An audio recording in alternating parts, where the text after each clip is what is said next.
करनाल से कांग्रेस उम्मीदवार भगोड़ा घोषित करार कर दिया गया। आपको बता दें कि करनाल पुलिस ने दिव्यांशु बुद्धिराजा को भगोड़ा घोषित कर दिया। पूर्व सीएम मनोहर लाल के खिलाफ फ्लेक्स बोर्ड लगाने का यह मामला है। 2018 में यूथ कांग्रेस ने बेरोजगारी संबंधी फ्लेक्स बोर्ड्स लगाए थे। प्रदर्शन के दौरान मनोहर लाल के काफिले के सामने नारेबाजी भी की गई। बुद्धिराजा के खिलाफ कई धाराओं के तहत मामला दर्ज किया गया। आपको बता दें दिव्यांशु बुद्धिराजा जो कि कांग्रेस की ओर से करनाल से प्रत्याशी घोषित किए गए। अब दिव्यांशु बुद्धिराजा को भगोड़ा करार कर दिया गया है। 2018 में यूथ कांग्रेस ने बेरोजगारी संबंधी फ्लेक्स बोर्ड्स लगाए थे। करनाल पुलिस ने दिव्यांशु बुद्धिराजा को भगोड़ा घोषित कर दिया। बता दें कि दिव्यांशु बुद्धिराजा पिछले कई वर्षों से युवा कांग्रेस के बैनर तले मनोहर लाल के खिलाफ मोर्चा खोले हुए थे और कांग्रेस प्रत्याशी बुद्धिराजा की दिक्कतें वो कहीं ना कहीं बढ़ती हुई नजर आ रही हैं। और ज्यादा जानकारी के लिए हमारी सहयोगी पूजा वर्मा जुड़ चुकी हैं। पूजा, करनाल से कांग्रेस के उम्मीदवार दिव्यांशु बुद्धिराजा को भगोड़ा घोषित कर दिया गया है, क्या कुछ पूरा मामला है? बिल्कुल, देखो जिस तरह से हम देख रहे हैं कि करनाल से कांग्रेस की ओर से पूर्व सीएम मनोहर लाल खट्टर के अगेंस्ट दिव्यांशु बुद्धिराजा जो कि मौजूदा हरियाणा यूथ कांग्रेस के प्रधान है।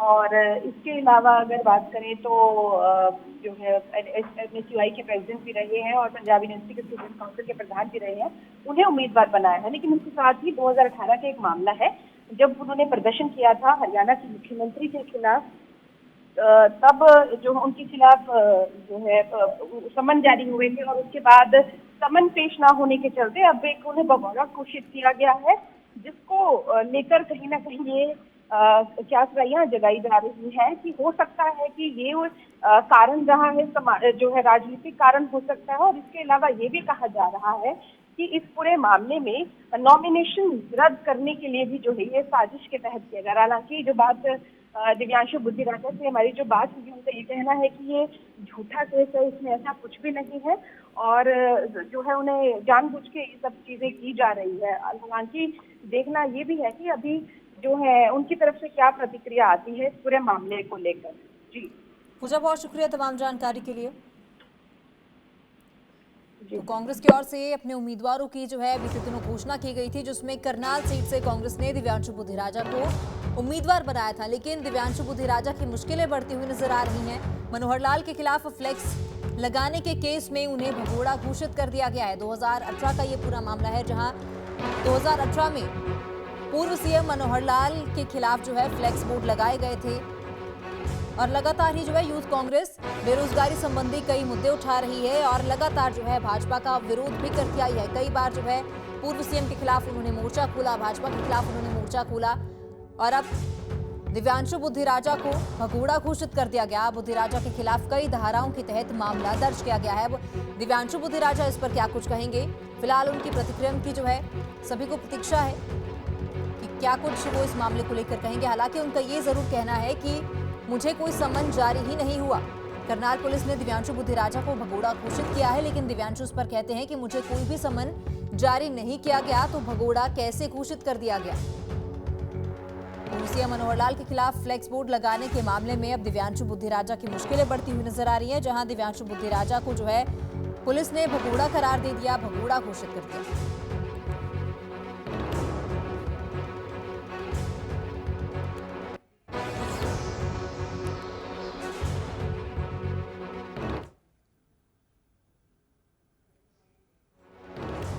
और दिव्यांशु बुद्धिराजा के खिलाफ अब एक्शन लिया गया है, उन्हें भगोड़ा घोषित कर दिया गया। आपको बता दें करनाल से कांग्रेस उम्मीदवार हैं दिव्यांशु बुद्धिराजा, जिन्हें भगोड़ा करार कर दिया गया और मुश्किलें अब उनकी बढ़ती हुई कहीं ना कहीं नजर आ रही है, जहां क्योंकि कांग्रेस की ओर से जब लिस्ट जारी की गई उसके बाद ही एक्शन लिया गया। करनाल पुलिस की ओर से दिव्यांशु बुद्धिराजा को भगोड़ा घोषित कर दिया गया। हालांकि दिव्यांशु बुद्धिराजा का ही कहना है कि मुझे कोई समन जारी नहीं हुए, तो किस तरह से भगोड़ा घोषित कर दिया गया। 2018 का ये पूरा मामला है, जहां 2018 में यूथ कांग्रेस ने बेरोजगारी के संबंधी फ्लेक्स बोर्ड्स लगाए थे और लगातार पूर्व सीएम मनोहर लाल की रैलियों का भी विरोध किया गया था। अब विभिन्न धाराओं के तहत बुद्धिराजा के खिलाफ केस दर्ज किया गया है, मामला दर्ज कर लिया गया। मुश्किलें दिव्यांशु बुद्धिराजा की बढ़ती हुई नजर आ रही है।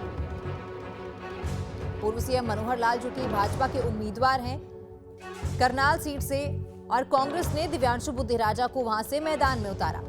और अब करनाल पुलिस की ओर से दिव्यांशु बुधिराजा को भगोड़ा घोषित कर दिया गया।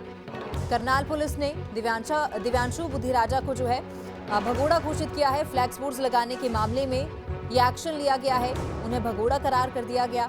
2018 का ये पूरा मामला है, जहां 2018 में यूथ कांग्रेस ने पूर्व सीएम मनोहर लाल के खिलाफ फ्लैक्स बोर्ड्स लगाए थे।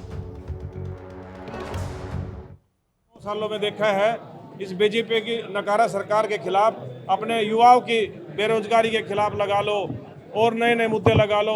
जैसे दिन प्रतिदिन युवा कोई भी संघर्ष करता था, लाठी चार्ज करते थे, भाई ने अच्छे से आवाज उठाई है।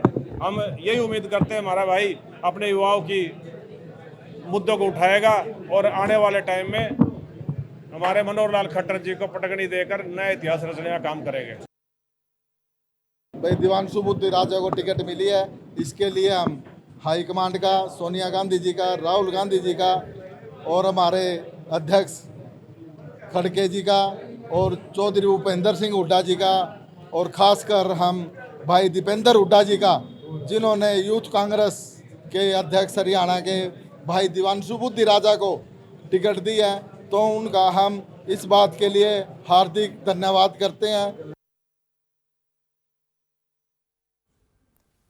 और ज्यादा जानकारी के साथ हमारे साथ जो हैं दिव्यांशु बुधिराजा जी भी जुड़ चुके हैं। दिव्यांशु जी, बहुत स्वागत है डेली पोस्ट पे आपका। बहुत बहुत धन्यवाद जी, बहुत बहुत धन्यवाद। दिव्यांशु जी, जिस तरह कांग्रेस की ओर से जब अपनी लिस्ट जारी की गई, आपको करनाल से उम्मीदवार बनाया गया, लेकिन उसके बाद करनाल पुलिस आपको भगोड़ा घोषित कर देती है, क्या कुछ आप कहना चाहेंगे इस पे? 2018 का ये मामला है, लेकिन अब इस मामले को क्यों उठाया गया है, क्या कुछ कहना चाहेंगे, कैसे देखते हैं आप? ये तो आप भी समझ रहे हैं और आपके दर्शक भी समझ रहे होंगे कि आज ये केस लेकर आए हैं और जिस केस का ये हवाला दे रहे हैं कि मेरे पर पीओ की एफआईआर दर्ज है, ये एफआईआर जस्टिस मोंगा की जजमेंट के मुताबिक ये सस्टेन ही नहीं करती। ये कानून के हिसाब से ये एफआईआर बनती ही नहीं है। जब परसों रात को मेरी टिकट डिक्लेयर हुई, कांग्रेस पार्टी ने मुझे मनोहर लाल खट्टर जी के सामने प्रत्याशी ऐलान किया, तो सुबह 6 बजे मेरे पास जानकारी मिली कि मेरे पे ये एफआईआर दर्ज है। मुझे इंटीमेशन ही नहीं है और उसका लीगल कोर्स फॉलो करने के लिए हमने फिर भी हाई कोर्ट के अंदर इस एफआईआर की जो है क्वेश्चन डाली है। लेकिन मैं बता दूं, ये मनोहर लाल खट्टर जी की कोई एक एफआईआर नहीं है दिव्यांशु बुधिराजा के ऊपर। 5 मुकदमे मेरे ऊपर मनोहर लाल खट्टर जी ने दर्ज कराए हुए हैं और सभी के सभी राजनीतिक मुकदमे हैं। तो ये कोई लड़ाई मेरी खट्टर साहब से पहली लड़ाई नहीं है। ये मैं पिछले 7.5-8 साल से मनोहर लाल खट्टर जी के सामने लड़ाई लड़ता आया हूं, जिसका परिणाम अब आपके सामने है। जिस प्रकार से ईडी और सीबीआई का दुरुपयोग करके केंद्र के नेताओं को दबाने का काम किया जा रहा है, उसी प्रकार से अब खट्टर साहब इस प्रकार के मुकदमा क्या था? फ्लेक्स लगाने का मुकदमा था। और फ्लेक्स किस चीज का? मनोहर लाल खट्टर जी से बेरोजगारी के ऊपर सवाल पूछने का। जी। आज सरकार घबराई हुई है। डेमोन्स्ट्रेशन के मुकदमे के ऊपर इस प्रकार से ये गलत हथकंडे अपनाने की कोशिश कर रहे हैं, लेकिन जनता समझदार है। लोगों को यह दिख रहा है कि पूर्व मुख्यमंत्री और सिटिंग मुख्यमंत्री के सामने एक 31 साल का नौजवान लड़ रहा है और देखो उसको दबाने के लिए क्या भरपूर प्रयास सरकार के द्वारा किए जा रहे हैं। लोग समझते हैं इसका जवाब लोग वोट के अंदर तब्दील करके इसका जवाब मनोहर लाल खट्टर जी को देंगे। दिव्यांशु जी, कोर्ट की ओर से आपको क्या समन भी जारी किए गए? कितने समन आपको जारी किए गए? और ये भी कहा गया कि आप पेश नहीं हुए, जिसके बाद आपको भगोड़ा घोषित किया गया।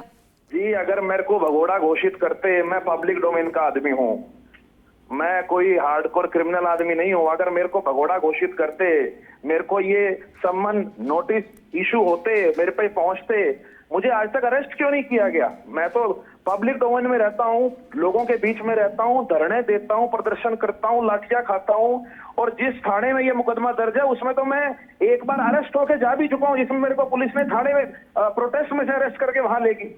आज तक पुलिस ने मुझे क्यों नहीं अरेस्ट किया? मेरा नंबर 1 है, मेरे राजनीतिक प्रोग्राम होते हैं। अगर इस प्रकार का मेरे ऊपर कोई होता, मेरी जानकारी में होता, तो मुझे पुलिस ने अरेस्ट क्यों नहीं किया? और पीओ व्यक्ति अगर आपके चैनल पे आकर इतनी बड़ी बात कह रहा है, तो ये जो सरकार की और पुलिस की कहीं ना कहीं वो मिली भगत लगती है कि वो इस दिन का इंतजार कर रहे थे कि ऐसा कोई दिन आए और उस दिन हम इस केस को जो है लोगों के सामने लेके आए। लेकिन लोग समझते हैं ये पूर्ण रूप से राजनीतिक द्वेष की भावना से ये चीजें करी जा रही है। दिव्यांशु के ऊपर, बुधिराजा के ऊपर 4 मुकदमे दर्ज हैं इसके अलावा। जी। और चाहे 4 मुकदमे और दर्ज करा लें, चाहे 10 मुकदमे और दर्ज करा लें, इस बार खट्टर साहब को नहीं छोड़ा जाएगा। इस बार खट्टर साहब से एक एक बात का हिसाब लिया जाएगा। 9.5 साल जो कुकर्म उन्होंने किए हैं उसका जवाब करनाल की जनता और दिव्यांशु बुद्धि राजा उनसे एक एक सवाल का जवाब देगा। दिव्यांशु जी, बहुत शुक्रिया हमारे साथ जुड़ने के लिए। धन्यवाद।